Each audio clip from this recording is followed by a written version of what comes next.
Let me start by talking about our theory of everything, right? This progression of economic values, the basis of the book, The Experience Economy, and it is an economic theory of everything. It explains everything that is going on in the economy. And I'll start at the beginning, because in the beginning were commodities. Commodities are the things that you grow out of the ground, pull out of the ground, or raise in the ground, animal, mineral, vegetable. And then you extract them out of the ground and sell them on the open marketplace. Commodities are the basis of the agrarian economy that lasted for millennia. But then thanks to the Industrial Revolution, we're able to move to an industrial economy based off of goods. People moved out of farms and into factories where they make tangible things out of those commodities that come off the farm and out of the ground. Right? Tangible things, those are the goods that are basis of the industrial economy. And if you go back 100 years ago, over 40% of the people at that time were actually making things with their hands. And you go back 200 years ago, over 90% of the people were pulling things out of the ground, were in farming. But today, around the world, less than 20% of the people make manufactured goods in developed economies. In the US, it's down to less than 10%. And it's down to less than 5% of the people that make commodities. Right? So where have all these people gone? Where they've gone into services. We moved out of factories and into offices, into retail, into hotels, into hospitals, into distribution, transportation, into service jobs. We use goods as the raw material to deliver a set of intangible activities on behalf of an individual person. That's what a service is. And today we're in a service economy where 80% of gross domestic product is in services. Over 80% of employment is in services. And over 80% of what customers want is, in fact, the service, not the good.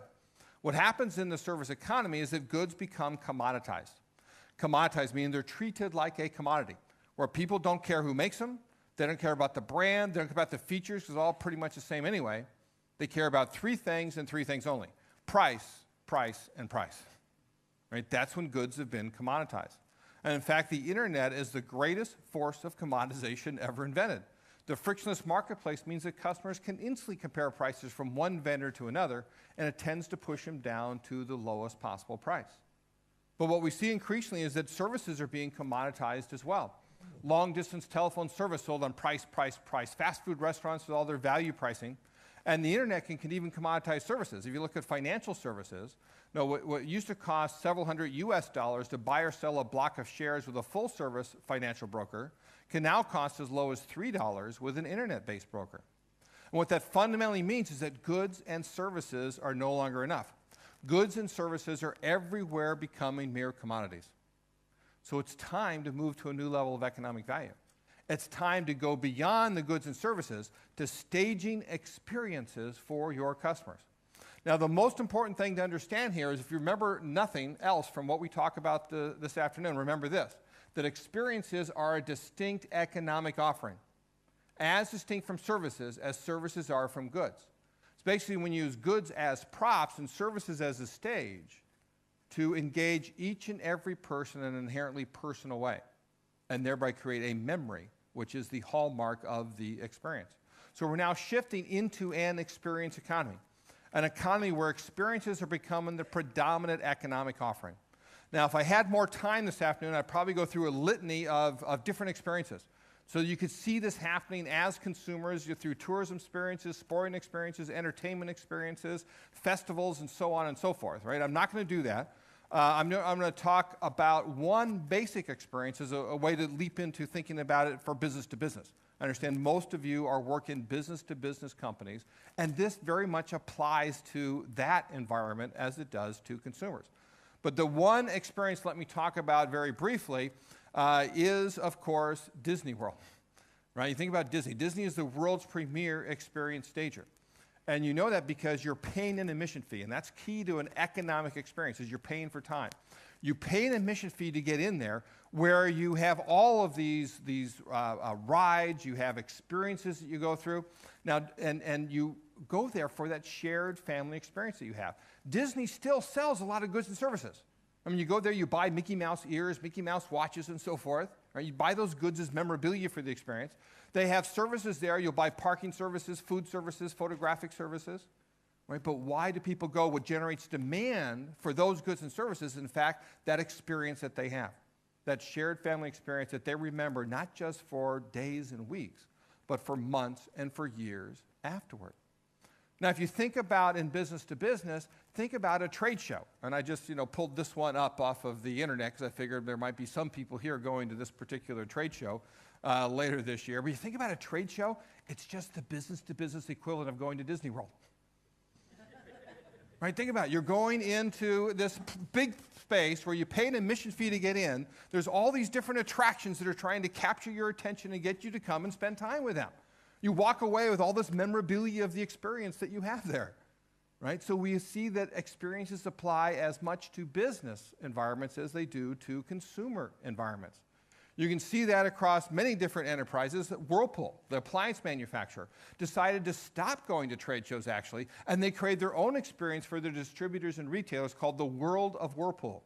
This is on the Chicago River in downtown Chicago, where they engage people not just for the 10 or 15 minutes they would get them at a trade show, but in fact for hours and sometimes for days, where they can, in fact, show off all their appliances with cooking demonstrations, washing demonstrations, and so forth. Get them to actually experience these goods before they then sell them to their particular consumers. You see it also in my favorite examples of this is Case Construction. Right? They make huge, big construction equipment. And what they did is they created an experience center, the Tomahawk Experience Center in Wisconsin, to bring their customers up, expose them to these products. It's basically a huge sandbox where they get to try out all the bulldozers, the front loaders, the earth movers, and that. They have rodeos and contests, who can move the most amount of dirt in the shortest amount of time. And they did a study and found that a normal customer goes up to one of their dealers. They have perhaps a 20% chance of getting their business. They bring them up to the Tomahawk Experience Center, goes up to 80%. Right, from 20% to 80% because of the experience that they create. Autodesk, the software maker, actually created the Autodesk Gallery in San Francisco, where they create a museum experience to show off all of the ways that their customers use their products. So you have engines there from aircraft manufacturers, a Mustang from Ford. James Cameron used Autodesk software to create Avatar, and they've got a whole Avatar experience, so you can see how he's able to do that. Right? They're exposing all their potential customers to all the great things that their current customers are doing, generating demand for their software. And their competitor, Dassault Systems out of France, has in fact created a 3D experience platform. They've taken all of the software that they have had together, and they've given it and put it together into a platform that enables their customers to create three-dimensional experiences for their end consumers, right? Including a social innovation platform that enables open innovation and allows them to connect to their customers and bring innovations into their own enterprises. So we see this going on more and more into business to business because we have shifted to an experience economy. And this is where new jobs are going to come from in the future, is through experiences. This is where growth in GDP is going to come from in the future, is from experiences as goods and services commoditize. It's not that they're ever going to go away, right? We'll always have each of these economic offerings, right? Including the great oil that you found in the North Sea at the commodity level, right? Generates a lot of income in that, but it's not going to generate as many jobs as population growth will be. The jobs are increasingly going to come in the higher level offerings, such as with experiences. Right? That's where innovation needs to happen. I happened to be in Milan about 10 years ago and had a boardroom presentation with a number of companies there. And one was from the manufacturer of the coffee company, Maxwell House. And the vice president there said something that amazed me. He said, there's been no innovation in the coffee industry in 15 years. And I said, are you kidding me? Have you never heard of Starbucks? Right? Because for him, innovation was in goods. He had blinders on. All he thought about was innovation in coffee goods and totally missed the innovation in the coffee drinking experience that Starbucks created. The irony, of course, being Howard Schultz was inspired by coffee houses in Milan to be able to come back to the U.S., create that great coffee drinking experience, and increasingly export it around the world. And if you think about coffee, it perfectly exemplifies this progression that I'm talking about. I mean, you can look at any industry and see its progression of economic value. But coffee is very key because, coffee at its core is beans, right? It's a commodity. You, in fact, look up the future price of coffee in the financial newspaper every morning. And if you convert it from a per ton to a per cup basis, do you know how much coffee costs per cup when you treat it as a commodity? Right? It's a fraction of a krona. Right? It's about 1/5 of a krona. That's how much coffee costs per cup as a commodity. But if you take those beans, you grind them, roast them, package them, put them on a grocery store shelf somewhere, right now you can get a krona or less per cup of coffee. But if you then perform the service of brewing it for a customer in a vending machine, a kiosk, a service establishment somewhere, now you can pay 20, 25 krona per cup of coffee. But if you surround the brewing of that coffee with the ambiance and theater of an experiential coffee shop, now how much are you paying?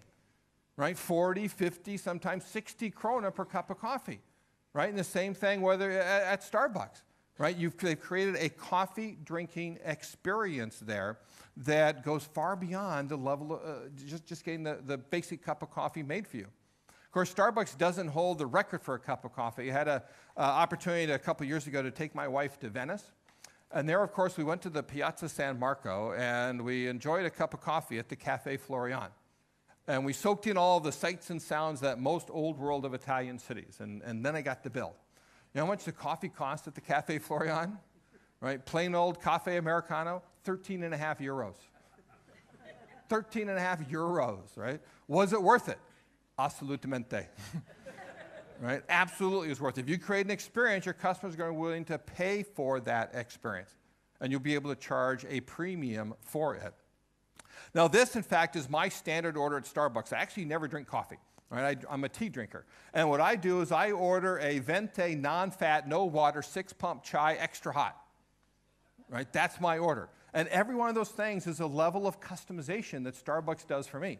And in fact, all of those are customer innovations, right? Starbucks practices open innovation, and it's customers that told them they wanted it hotter than normal, that they wanted to add an extra pump of chai, make it stronger than normal, right? Take out the water, add more milk, and so forth. And I learned each of those things just by listening to the people in front of me in line, right? I didn't know any of that was possible. It's a secret menu that they have that their customers are asking for. And that level of customization is, in fact, core to this progression of economic value and how I discovered it. As Ava mentioned, my first book was called Mass Customization. Mass customization is about giving everybody exactly what they want, but doing it at a price they're willing to pay. And mass customization enables you to efficiently serve customers uniquely.